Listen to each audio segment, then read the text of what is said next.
suivre cette présentation, je vais vous parler du projet Wookie et des recherches qu'on a pu mener dessus à l'occasion du challenge de l'ANSSI. Tout d'abord, qui sommes-nous? Je m'appelle David Bérard, je suis évaluateur sécurité chez Synactive. Je fais de la recherche de vulnérabilité, de l'exploitation et de la rétro-ingénierie. Et j'ai fait ces recherches avec Jérémy, qui est également dans notre équipe de rétro-ingénierie. Synactive, c'est une entreprise de sécurité offensive basée en France. On a à peu près 70 et on recrute actuellement. On est un laboratoire accrédité par l'ANSSI, l'Agence nationale de la sécurité des systèmes d'information, pour réaliser des évaluations sur du software. Et donc, c'est dans ce cadre qu'on a mené ces recherches. Donc, le challenge organisé par l'ANSSI, c'est un challenge qui jusque-là était organisé tous les 2 ans, qui est organisé par l'ANSSI pour juger des capacités techniques de ces laboratoires. Jusqu'à maintenant, il y avait 2 challenges d'organiser tous les 2 ans, un pour les CESTI hardware et un pour les CESTI software. Donc avec pour chacun des produits hardware ou software à regarder. Et généralement, pour les produits software, il y avait plusieurs produits à regarder qui dépendaient des catégories dans lesquelles le laboratoire était agréé. Et cette année, l'ANSSI a décidé de changer un petit peu son fusil d'épaule et d'organiser un seul challenge pour les CESTI hardware et software sur le même produit. Donc l'objectif, c'était de juger des capacités techniques des laboratoires software à faire du hardware et vice-versa. Et donc la target qui a été choisie, c'est le projet Wookie. Donc Wookie, c'est un projet open source et open hardware qui est développé par l'ANSSI. Le but, c'est d'offrir une clé USB de stockage mais sécurisée. Donc ça sauvegarde les données sur une carte SD interne et ça permet de s'authentifier avec une smart card et des pins. Donc pour s'authentifier, il y a 2 pins. Un premier qui est le PET pin qui permet d'authentifier la carte à puce. En gros, on rentre la carte à puce, on tape le PET pin et la carte va afficher le PET name. Et le PET name permettra, s'il est juste, à l'utilisateur de vérifier que la carte à puce n'a pas été usurpée. Et ensuite, il devra saisir un deuxième pin qui est le user pin qui permettra d'accéder aux données chiffrées.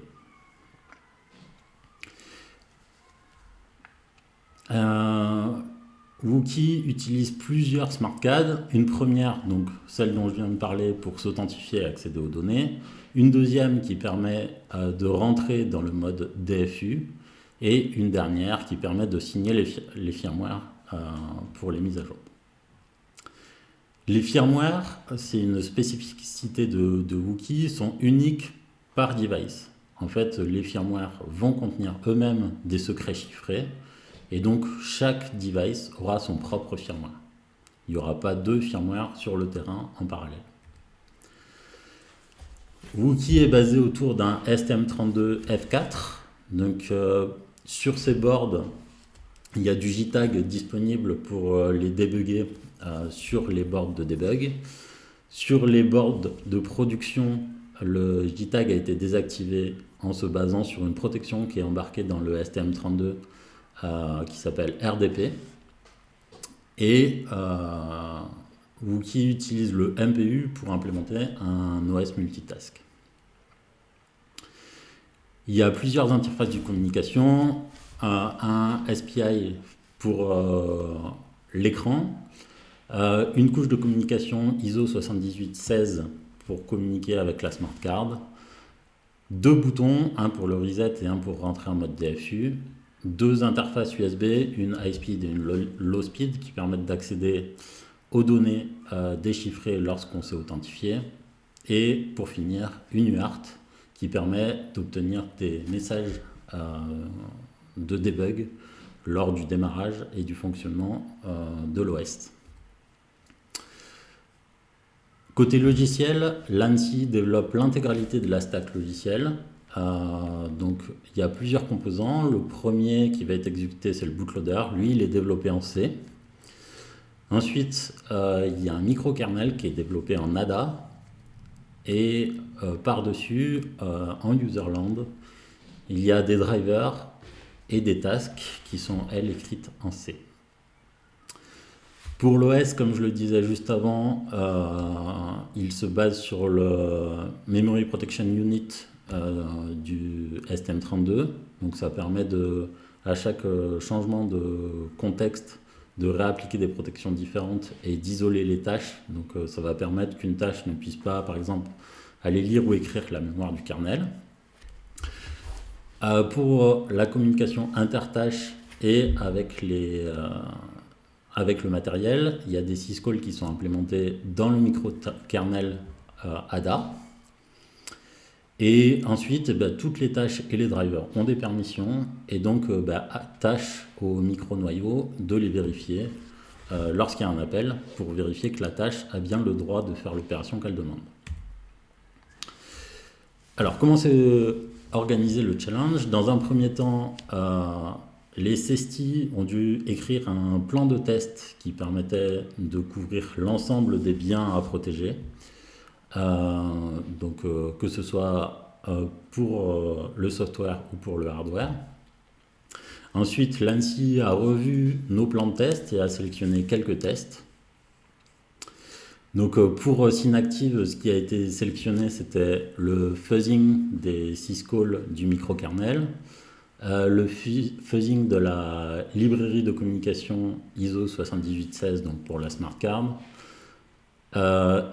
Côté hardware, la revue de l'établissement du Secure Channel avec la smart card. Et toujours côté hardware, l'analyse de la protection RDP du STM32 qui est utilisée pour pour désactiver le JTAG sur les cartes de production et donc de vérifier que cette protection était bien résistante au glitch. Voilà. Donc ensuite, ce qu'on a fait après que l'ANSSI ait sélectionné ces tests, c'est qu'on a réalisé ces tests. On a écrit un rapport avec les résultats de notre évaluation et on a envoyé ça à l'ANSSI. Et l'ANSSI va organiser, c'est pas encore fait, un briefing de restitution de tous les résultats de tous les CESTI.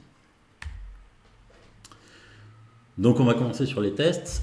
Premièrement, côté logiciel, donc c'était le fuzzing des syscalls du micro-noyau ADA. Donc ce qu'on a fait, c'est qu'on a développé une tâche en userland. En fait, l'ANSSI a fourni une carte de développement et une carte de production. Sur la carte de développement, on a la capacité de build des tâches userland et de flasher le firmware sur la carte. Donc à l'intérieur d'une tâche, on a écrit un faiseur très basique. Ce qu'il fait, c'est qu'il prend un numéro de syscall aléatoire parmi tous les syscalls disponibles. Ensuite, il va choisir des arguments aléatoires à ce syscall, donc les valeurs des registres qui vont être prises. Donc ces valeurs, on va les choisir soit des valeurs random, soit des valeurs limites, par exemple -1, le plus grand négatif, le plus grand positif, etc. Des pointeurs valides, des pointeurs invalides. Et pour les pointeurs valides, on fait pointer ça vers des données aléatoires pour voir ce qui se passe. Ce qu'on fait, c'est qu'on fait tourner ça en boucle et on attend d'avoir sur l'UART des potentiels résultats. Parce qu'en fait, à chaque fois que le kernel crash, il va écrire sur son UART les détails du crash, donc ses registres et qu'est-ce qui s'est passé. Donc ce qu'on a pu voir, c'est que très rapidement, on a obtenu des crashs, et on a dû les revoir pour voir ce qu'on pouvait faire avec ces potentielles vulnérabilités. On a trouvé quelques vulnérabilités et une très intéressante qui permet, depuis une tâche userland, d'écrire un 0 sur 32 bits à une adresse contrôlée. Donc ça, on a écrit un petit exploit pour montrer qu'on pouvait faire quelque chose avec. Donc c'est assez facile à exploiter. En fait, le registre qui permet de contrôler la Memory Protection Unit est un registre mappé en mémoire. Donc, vu qu'on peut écrire 0 n'importe où, on peut écrire dessus. Et écrire 0 dans ce registre permet de désactiver la MPU. Vu que la MPU, c'est la seule protection qui permet d'isoler les tâches du noyau, et ben, en écrivant 0 dans ce registre-là, on va pouvoir, depuis notre tâche, écrire sur la mémoire du kernel et la lire. Donc là, on voit sur le côté un petit exemple, c'est qu'on a écrit dans la structure qui permet de décrire les tasks dans le noyau, le fait que notre task devient privilégiée, et du coup, elle s'exécute ensuite en mode privilégié. Pour finir sur les syscalls, on a aussi fait de la revue de source code. Ce qu'on a vu, c'est que relire de l'ADA, c'est pas très simple quand on n'est pas habitué à le faire. Et clairement, c'était notre cas. On a trouvé quelques bugs qui ont un impact assez limité. Et ce qu'on peut en conclure, c'est que ADA, ça va protéger des bugs mémoire classiques, typiquement de dépassement de tampons, etc. Mais lorsqu'on veut implémenter un OS avec, en fait, on se retrouve avec le même type de bug. Donc le bug qu'on vous a présenté juste avant, c'est juste une adresse mémoire userland qui n'est pas vérifiée et qui est utilisée directement. Et aussi, ce qu'on peut en conclure sur notre revue de source code, c'est que le fuzzer a trouvé des problèmes que nous n'avons pas trouvés en relecture. Et donc, c'est toujours intéressant de faire tourner ce genre d'outils. Ensuite, deuxième test sur le logiciel, c'est le fuzzing de la librairie ISO 7816. Donc, c'est la librairie qui permet de recevoir et d'émettre des trames vers la smart card. C'est une librairie qui est écrite en C. Ce qu'on a pu voir, c'est que c'est très simple de la rendre standalone, donc de la faire tourner indépendamment du reste du produit et de lui fournir des messages à parser. Donc on peut très bien construire cette librairie sur un PC classique, lui donner des messages en entrée, elle va les parser. Du coup, ce qu'on a fait, c'est qu'on a compilé cette librairie avec libfuzzer et address sanitizer. Donc ça permet de vérifier tous les accès mémoire. Et on a lancé un fuzzing avec libfuzzer pour essayer de trouver des potentiels problèmes dedans. Après quelques jours sur une machine avec pas mal de cœurs CPU disponibles, on a eu un très bon coverage du code. Donc le fuzzer a bien exploré la librairie. On n'a trouvé aucun bug dedans, mais en fait elle est plutôt bien codée. Et ce qu'on verra par la suite, c'est que avoir étudié cette librairie a été utile pour les tests hardware. Le premier test hardware qu'on a fait, c'est l'analyse de l'établissement du Secure Channel entre le Wookie et la smart card. Donc pour ça, on a utilisé un analyseur logique qu'on a connecté sur les pins de la smart card. Sur notre analyseur logique, on avait déjà un décodeur pour le protocole. On l'a juste un petit peu modifié pour pouvoir exporter les données qu'il recevait au format PCAP. Et après, avec un dissecteur qu'on a modifié aussi dans Wireshark, on a été capable de parser les messages spécifiques Wookie et de vérifier que l'implémentation effective correspondait à la documentation et qu'il n'y avait pas de problème de ce côté-là.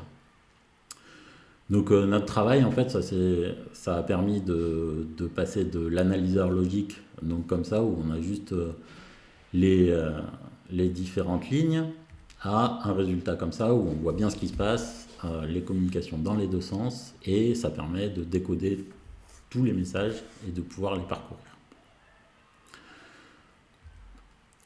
Donc ce qu'on a vu à l'issue de ce test, c'est que ça correspondait bien à la documentation, que l'établissement du Secure Channel était bien fait. Ensuite, deuxième test hardware, c'est l'étude de la protection RDP. Donc RDP, c'est pour Read Out Protection. C'est une implémentation qui existe sur tous les STM32. Ça permet de limiter ou de complètement désactiver les fonctionnalités de debug qui sont présentes sur le MCU. Le paramètre RDP, donc pour l'activer, il est stocké dans des options sur la flash. Donc on peut aller écrire ces bits, ces octets pour changer l'état. Mais on va pouvoir changer l'état que dans un certain sens, on va le voir. Donc il y a un octet qui est écrit pour définir 3 états différents. RDP 0, donc dans ce cas-là, aucune protection n'est activée, toutes les fonctionnalités de debug sont disponibles, dont le JTAG. Donc ça, c'est un état qui est codé avec la valeur 0xAA dans l'octet d'options. Ensuite, RDP2 qui est codé avec la valeur 0xCC. Donc dans ce cas-là, toutes les fonctionnalités de debug sont désactivées, le JTAG n'est pas disponible. Et ensuite, il y a un mode intermédiaire qui est RDP1 qui permet d'avoir un accès limité aux fonctionnalités de debug. Typiquement, ça va autoriser les accès sur la RAM, mais interdire tous les accès sur la flash.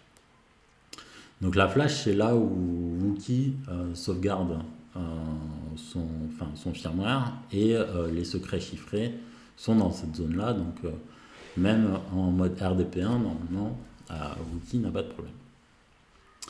Et depuis l'état RDP2, on ne peut pas passer sur d'autres modes. On ne peut plus écrire l'option. Donc nous, ce qui va nous intéresser, c'est la résistance aux attaques en faute de type power glitching.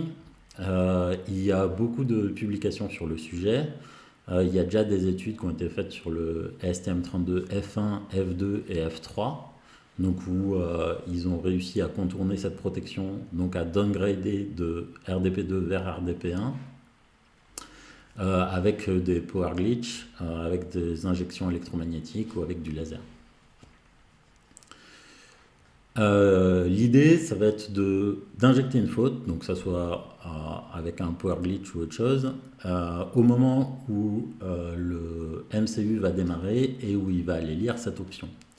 Ce qu'on voit, c'est que vu que RDP2 est codé avec la valeur 0xCC et que RDP1 est codé avec toutes les autres valeurs qui ne sont pas 0xCC et 0xAA, s'il y a un seul bit flip dans la valeur qui est lue, ou s'il y a une instruction qui saute, etc., et ben la protection va être downgradée à RDP1. Il y a une étude qui montre aussi qu'il y a un problème dans l'implémentation JTAG qui permet depuis RDP1 de bypasser un peu les protections et d'obtenir des données de la flash. Donc Wookie, comme je le disais, utilise RDP2 pour désactiver toutes les fonctionnalités de debug. Ce qu'on peut voir quand on fait une revue du code source du bootloader, c'est que les développeurs de Wookie sont au courant de ces vulnérabilités parce qu'il y a des protections contre ce genre de choses qui sont implémentées. Typiquement, tous les endroits où il y a des actions sécurisées à faire, les résultats sont double-checkés. Donc ça permet que si on fait un glitch sur un check, eh bien, on va le faire une deuxième fois et on va pouvoir comparer les deux checks qui ont été faits et lever une erreur si un des deux est faux et pas l'autre. La valeur de RDP est lue par le bootloader et pareil, s'il s'aperçoit que la valeur de RDP est incohérente, il va aussi lever une erreur. Et s'il détecte une erreur, ce qu'il fait, c'est qu'il va écraser les zones de la flash où les secrets chiffrés sont sauvegardés et redémarrer la board. Voilà. Donc nous, notre objectif, c'est d'essayer de contourner ça, de faire des fautes sur cette protection. Et pour ça, on va utiliser que du matériel qui ne coûte pas très cher. Donc tout d'abord, cette attaque nécessite des modifications hardware sur la board. L'ANSI nous avait demandé de ne pas modifier les cartes de production.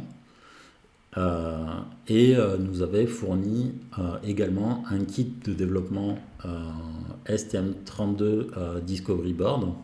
Donc on va implémenter l'attaque sur cette carte. Et aussi, les cartes Discovery coûtent vraiment pas cher, donc si on en casse quelques-unes, c'est pas grave.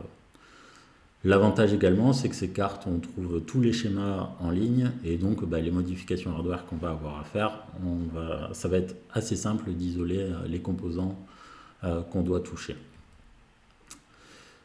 Donc pour pouvoir faire une attaque en Power Glitch, ce qu'il nous faut, c'est être capable d'injecter des très brèves pulsations sur l'alimentation en courant du MCU. Donc pour ça, on va devoir faire deux choses. La première, c'est de pouvoir alimenter depuis l'extérieur notre MCU. Donc pour ça, c'est assez simple, parce que sur la carte Discovery, il y a un petit jumper qui permet de brancher un ampèremètre pour mesurer la consommation en courant du MCU. Et donc, quand on enlève le jumper, on isole le MCU de l'alimentation. Donc nous, on a juste à enlever ce jumper et à fournir l'alimentation sur un des pins du jumper. Voilà. Et aussi, on va avoir besoin de la pin de reset. Donc ça tombe bien, sur la Discovery Board, c'est pareil. C'est directement mappé et c'est accessible.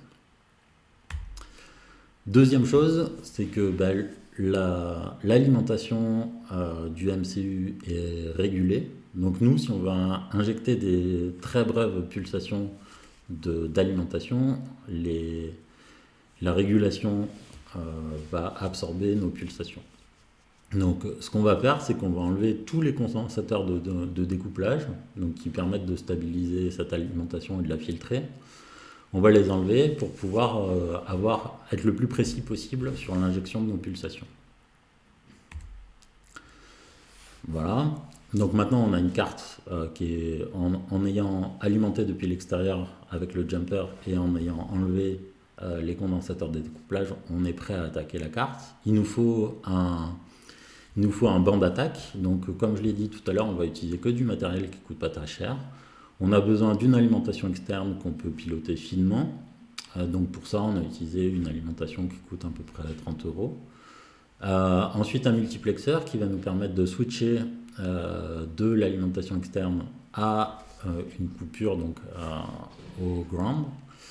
Ensuite, on a besoin d'un FPGA, donc c'est lui qui va piloter toute l'attaque. Donc là, on a utilisé un FPGA qui coûte à peu près 200 euros, mais il existe le même modèle qui coûte moins cher sur d'autres boards. Et ensuite, pour vérifier si l'attaque a fonctionné, on a besoin d'une probe SWD qui va permettre de vérifier si le JTAG est disponible ou pas.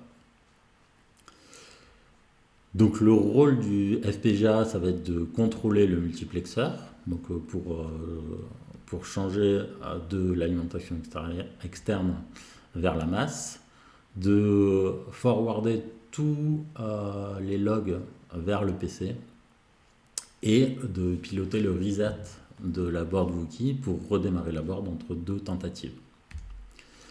Voilà ce que ça donne à peu près sur les différents composants qu'on utilise. Donc, comment on injecte une pulsation? En fait, on va devoir trouver à quel endroit on a besoin d'injecter la pulsation pour réaliser le bypass de la protection.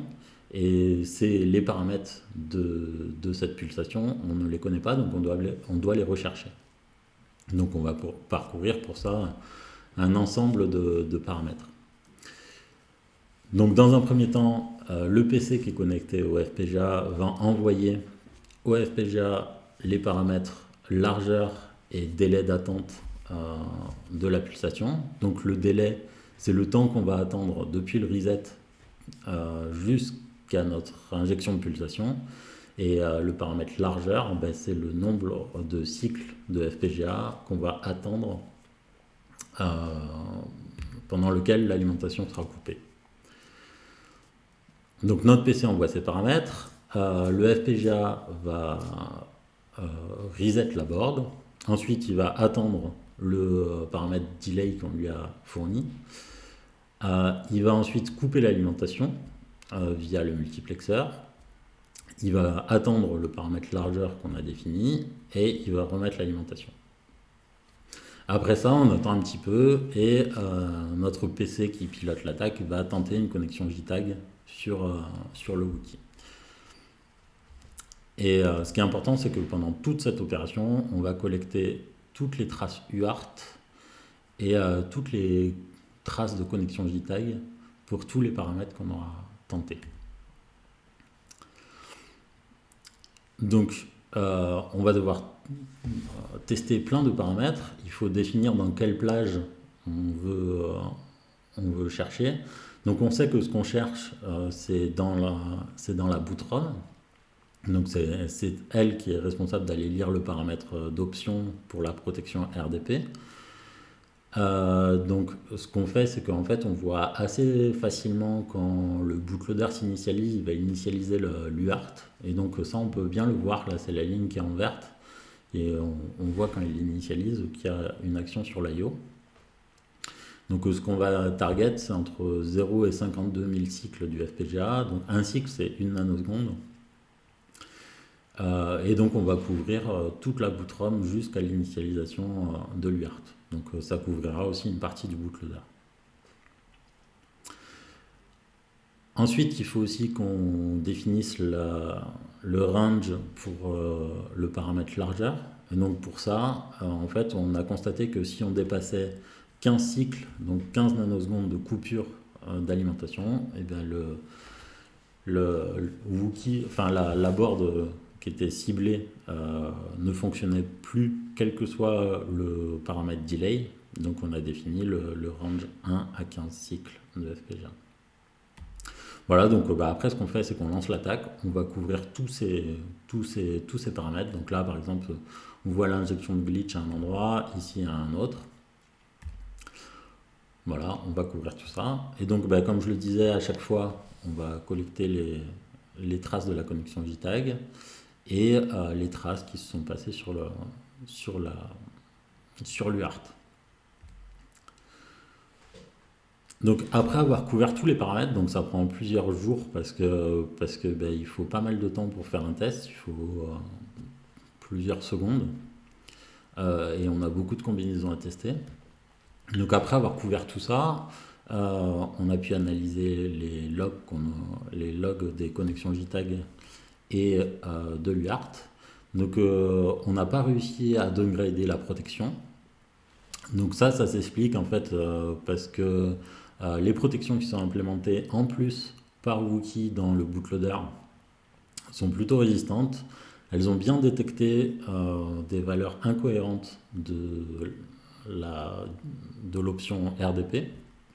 Et donc on a constaté plusieurs effacements des données et des redémarrages de la board. Et donc, vu que la board redémarre, eh bien, on ne peut pas accéder au JTAG juste après. Ensuite, en analysant les traces de l'UART, on voit que dans le bootloader, on a beaucoup de traces qui divergent du fonctionnement normal. Donc typiquement on a des paniques du bootloader, donc par exemple il essaye d'accéder à des zones mémoire incohérentes, etc. On voit qu'on a certaines valeurs qui sont modifiées, donc on a vu que la valeur de RDP pouvait être modifiée, mais d'autres valeurs dans le bootloader sont modifiées également. Et on voit que le bootloader il implémente une state machine quand il fait son démarrage, et on voit qu'on a des sauts aussi dans cette state machine qui sont pas normales. Donc ce qu'on fait avec ça, c'est qu'on reprend les paramètres qui ont causé les fautes qu'on constate, et on essaye de les rejouer plusieurs fois pour mesurer un peu le taux de reproduction qu'on arrive à avoir, et on arrive à avoir sur cette partie de code un taux de reproduction très élevé. Donc ça va nous intéresser. On a vu que le bootloader, ses protections étaient résistantes, qu'on n'avait pas réussi à les contourner, mais le bootloader c'est pas le seul code qui fonctionne sur cette carte, et le reste du code n'est pas du tout protégé contre ce type d'attaque. Donc ce qu'on va faire, c'est qu'on va élargir un petit peu le scope qui était initialement prévu dans le challenge. Et on va regarder la lib ISO 7816, qui est la librairie de communication avec la smart card. On connaît assez bien son fonctionnement, vu qu'on l'a déjà analysé, faisé, et qu'on l'a déjà compilé, etc. Ce qui est intéressant, c'est que cette librairie, elle va traiter des trames qui viennent de la smart card, et ce, avant que l'utilisateur s'authentifie. Donc c'est un vecteur assez intéressant pour l'attaque. Et du coup, ce qu'on va faire, c'est qu'on va essayer on va faire une rapide revue de code pour essayer de trouver un endroit où, dans le code, si on génère une faute, il va se passer quelque chose d'intéressant. Donc on a repéré ça dans le code de parsing du premier message qui arrive depuis la smart card. Donc le premier message, c'est le answer to reset, donc qui est parsé par cette librairie. Là ici on voit une partie du code du parseur. Donc dans ce code là, en fait ce qu'il va faire, c'est qu'il va aller lire des octets depuis la trame, et il va stocker ça dans un buffer sur la stack de 16 bits, de 16 octets, pardon. Voilà. Et la longueur, il va également l'obtenir.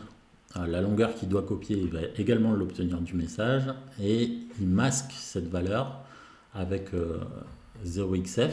Donc ça permet de limiter la valeur maximum et de s'assurer qu'on rentre dans la taille du buffer. Et donc ce qu'on se dit ici, c'est que si on réussit avec une faute à modifier la valeur de hnum, donc la taille, et on va pouvoir créer un Stack Overflow. Donc ici on voit le code assembleur qui est produit dans Wookie lorsqu'on compile cette librairie. Donc en fait il y a une seule instruction qui permet de masquer la taille et qui conserve le même registre pour être utilisé derrière. Donc ce qu'on voit, c'est que si on arrive à faire en sorte que cette instruction ne soit pas exécutée, donc c'est ce qui peut se produire quand on injecte une faute, et on va être capable d'utiliser la taille non masquée. Donc on va contrôler une valeur qui devait être maximum 16 et qui sera maintenant maximum 256.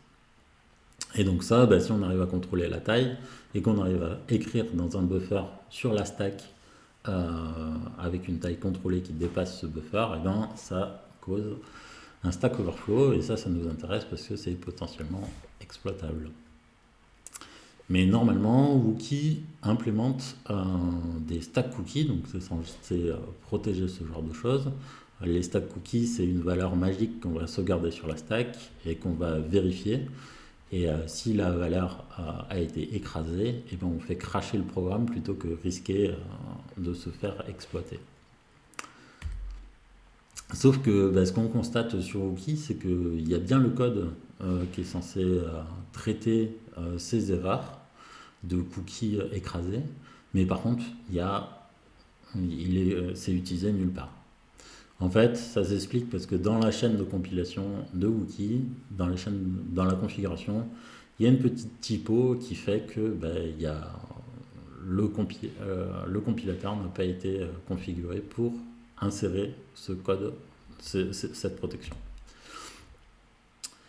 Donc ce qu'on va faire, alors je vous rappelle que on n'a pas le droit de modifier la carte Wookie de base, et sur la carte Discovery qu'on a précédemment tenté d'attaquer pour la protection RDP, il n'y a pas la possibilité de brancher une smart card, et on est assez limité en temps pour faire nos tests.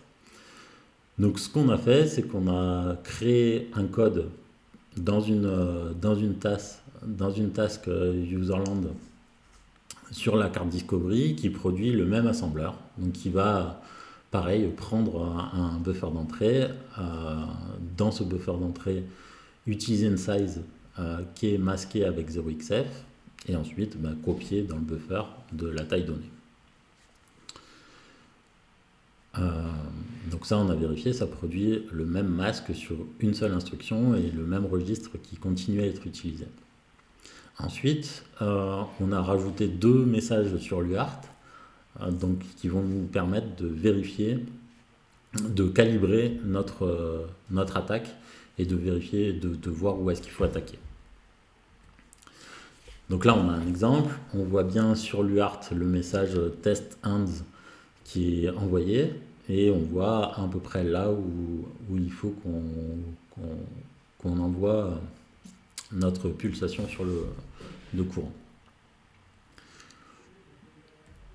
Donc on va faire un peu comme on avait fait pour la protection RDP, c'est qu'on a défini une zone à couvrir et pour définir cette zone, on s'est aidé des messages sur l'UART. Et on va tester tous les paramètres dans cette zone. Ce qu'on fait, c'est qu'à chaque test, on s'attend à avoir le message test 1 sur l'UART. Si on a ce message, on redémarre directement la board. Et on va collecter tous les messages qui se passent sur l'UART, comme pour l'autre attaque. Et ce qu'on voit, c'est qu'après quelques heures de tentative, on arrive à écraser le registre PC, donc le pointeur d'instruction.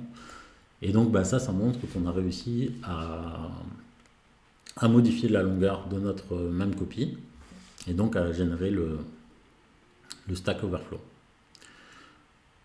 Donc nous, on s'est arrêté là pour la partie exploitation. En fait, ce qu'on sait, c'est qu'en ARM, quand on en est là, c'est assez facile d'aller plus loin, puisque on va pouvoir faire du ROP derrière. Et l'exploitation, ça va pas être très difficile. Et on manquait un petit peu de temps, donc on s'est arrêté là. Alors par contre, notre attaque, on l'a laissé tourner pendant pas mal de temps pour un peu juger de son efficacité. En fait, ce qui se passe, c'est que la zone qu'on doit cibler, elle n'est pas très stable dans le temps. En fait, ça s'explique parce que le bootloader, l'OS, etc. ont des interactions avec le hardware. Il y a des multiples tasks scheduling qui sont faits. Et donc, temporellement, la zone à cibler n'est pas très stable. Par contre, ce qu'on voit, c'est qu'on peut assez facilement améliorer l'attaque. Là, ici, le graphique qu'on voit, c'est les paramètres largeur et delay. Et on voit que si on a une largeur d'impulsion de 7, c'est là où on a le plus de résultats. Donc ça ne sert à rien de tester d'autres valeurs, ça paraît être la valeur la plus optimale.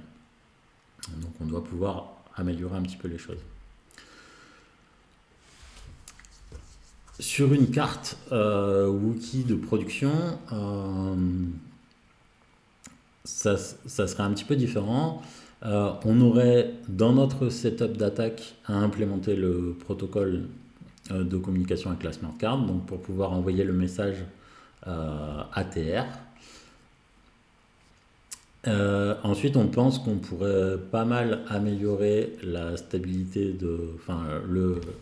le ratio de succès de l'attaque, parce qu'on pourrait se synchroniser sur l'envoi de ces messages et un peu moins dépendre de tout ce qui est fait avant la réception de ces messages.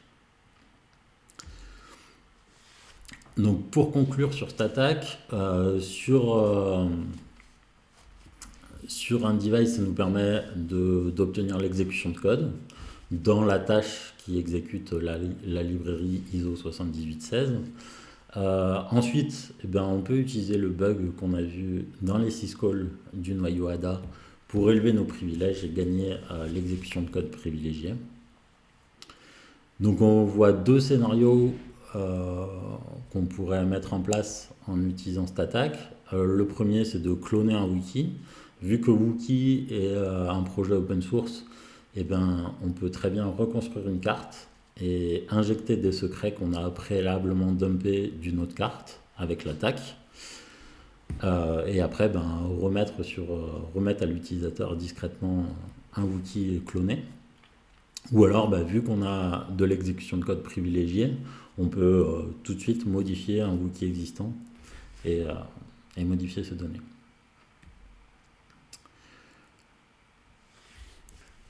Sur Wookie, pour les données chiffrées, tout est basé sur la smart card.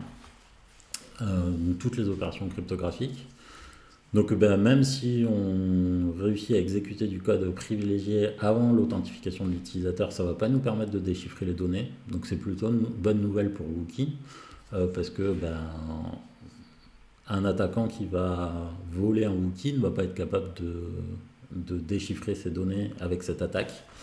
Mais par contre, il va pouvoir mettre en place des scénarios d'attaque un petit peu complexes. Donc le clone dont on vient de parler.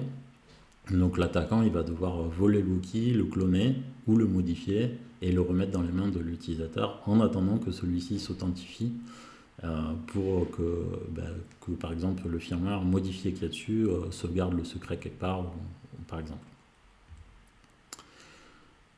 Donc ce qu'on voit, c'est qu'on peut pas mal améliorer la sécurité d'un produit en le faisant analyser. Donc Synactive, c'est un des SESTI qui a étudié le produit. Tous les SESTI ont trouvé des choses. Tout ce qu'on a trouvé, ça a été patché par Wookie. Donc à part le Stack Overflow, mais les stack cookies ont été activés. Ce qu'on voit, c'est que même si l'ANSSI est spécialisé dans la cybersécurité, eh ben, les produits qui conçoivent peuvent avoir des fautes, et ça peut être le cas de tout le monde. Et de faire revoir ça par des gens extérieurs, ça aide à améliorer la sécurité. Et ce qu'on voit aussi, c'est qu'il y a beaucoup de choses qu'on a trouvées, typiquement le bug dans les syscalls, qui sont trouvés par des outils automatiques, soit qui existent déjà, soit qu'on peut développer rapidement. Et ça va vous permettre également d'améliorer la qualité du produit. Voilà, c'est fini pour cette présentation. Merci de l'avoir suivi. Et si vous avez des questions, n'hésitez pas. Merci.